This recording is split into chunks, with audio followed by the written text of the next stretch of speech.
Welcome back to faithful Fridays. কেতিয়াবা ভাবি চাইছেনে আপোনাৰ মাৰুতি চুজুকি গাড়ীখন ছাৰ্ভিচলৈ লৈ গ'লে কি কি কাম কৰা হয়?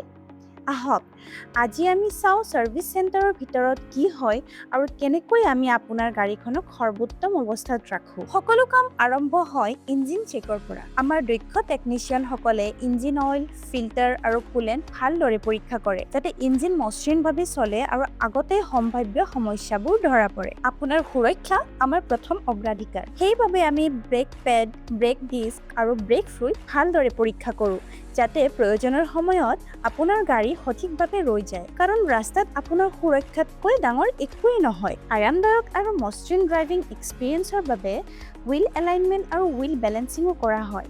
ইয়াৰ ফলত গাড়ী নিয়ন্ত্ৰণ কৰাটো সহজ হয়, টায়াৰৰ আয়ুস বৃদ্ধি পায় আৰু ফিউল এফিচিয়েঞ্চিও ভাল হয়। ভাল ভিজিবিলিটিওটো অতি প্ৰয়োজনীয়।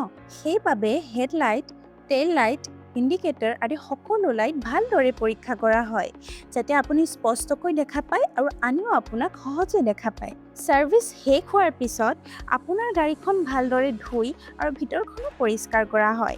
পৰিষ্কাৰ গাড়ী মানে কেৱল সুন্দৰ দেখুওৱা নহয়, ই আমাৰ যত্ন আৰু গুণগত ছাৰ্ভিচৰো প্ৰতিফলন। গাড়ীখন আপোনাৰ হাতত ঘূৰাই দিয়াৰ আগতে ফাইনেল ইনস্পেকশ্যন কৰা হয়। প্ৰতিটো সৰু ডাঙৰ বিষয় পুনৰ এবাৰ পৰীক্ষা কৰা হয় যাতে সকলো ঠিক-ঠাক আছে বুলি নিশ্চিত হোৱা যায়। আপোনাৰ মাৰুতি চুজুকি আমাৰ হাতত সম্পূৰ্ণ সুৰক্ষিত। আমি প্ৰতিটো ছাৰ্ভিচতে গুণগত মান বজাই ৰাখোঁ যাতে আপুনি নিশ্চিন্ত মনেৰে প্ৰতিটো যাত্ৰা উপভোগ কৰিব পাৰে। আমাৰ কম্প্ৰিহেনচিভ ছাৰ্ভিচত থাকে engine check, brake inspection, wheel alignment and balancing, light আৰু বেটাৰী চেক, কাৰ ৱাশ্বিং আৰু ইণ্টেৰিয়ৰ ক্লিনিং আৰু final inspection. Maruti Suzuki service সদায় আপোনাৰ কাষত আছে। সচেতন হওক, সুৰক্ষিত হৈ চলাওক।